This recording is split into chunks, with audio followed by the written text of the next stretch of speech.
Rasulullah minum, Rasulullah sambil duduk minum. Sambil duduk tapi matanya ke Imam Bukhari. Rasulullah tahu hatinya Imam Bukhari. Tahu betul gelisah nih orang. Diminum Rasulullah. Setelah 3 kali dikasih sama Imam Bukhari. Begitu dilihat Imam Bukhari menyumpah. Wallahi saat susu tersebut yang ada di dalam mangkuk ada awal di tanganku sampai kembali ke tanganku tidak berkurang 1 tetes pun susu tersebut melainkan keberkahan dari tangan Nabi Muhammad SAW.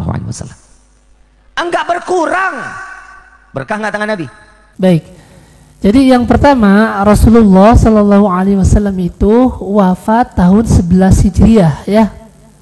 Sedangkan Al-Imam Al-Bukhari rahimahullahu taala beliau itu lahir tahun 194 Hijriah. Jadi dari Rasulullah Shallallahu Alaihi Wasallam wafat, kemudian 183 tahun baru Al-Imam Al-Bukhari lahir. Jadi bagaimana bisa Rasulullah bertemu dengan Al-Imam Al-Bukhari, sedangkan dari Rasulullah meninggal ke lahirnya Al-Imam Al-Bukhari itu kurang lebih waktunya selisih 183 tahun ya.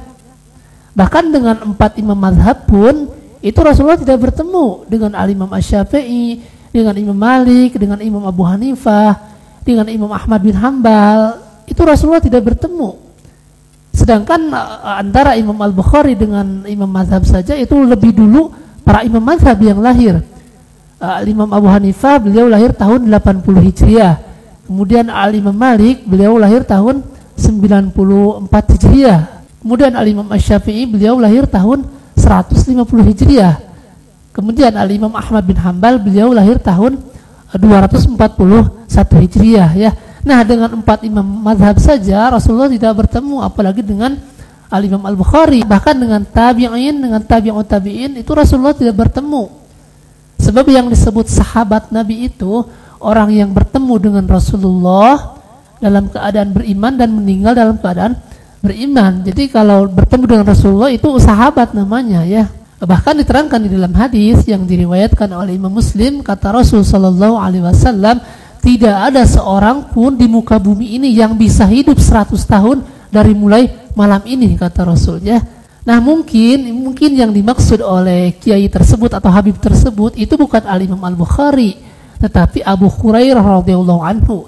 Sebab tadi kan disebutkan dalam pertanyaan Rasulullah memberikan susu kepada Al-Imam Al-Bukhari. Nah yang ada kisah Rasulullah memberikan susu itu bukan kepada Al-Imam Al-Bukhari, tetapi kepada sahabat Abu Hurairah radhiyallahu anhu, dan ini kisahnya masyhur. Bahkan kami pun sekitar 1 atau 2 tahun yang lalu itu sudah membuat judulnya Kisah Lucu Abu Hurairah dengan Segelas Susu ya. Itu menceritakan tentang mu'jizatnya Rasulullah yang memberikan susu kepada Abu Hurairah, kemudian oleh Abu Hurairah diberikan kepada ahli sufah yang berjumlah kurang lebih ada 40 atau 50 orang, tetapi 1 mangkuk susu itu tidak habis-habis. Padahal diberikan kepada orang yang sangat banyak, sedangkan mereka dalam keadaan lapar. Nah itu salah satu mukjizat Rasulullah ya. Nah jadi mungkin yang dimaksud oleh Habib tersebut bukan Imam Bukhari ya, tetapi sahabat Nabi Abu Hurairah radhiyallahu anhu ya. Kalau Imam Bukhari jauh kan jaraknya dari meninggalnya Rasulullah sallallahu alaihi wasallam ke lahirnya Al-Imam Al-Bukhari ya. Nah mungkin seperti itu.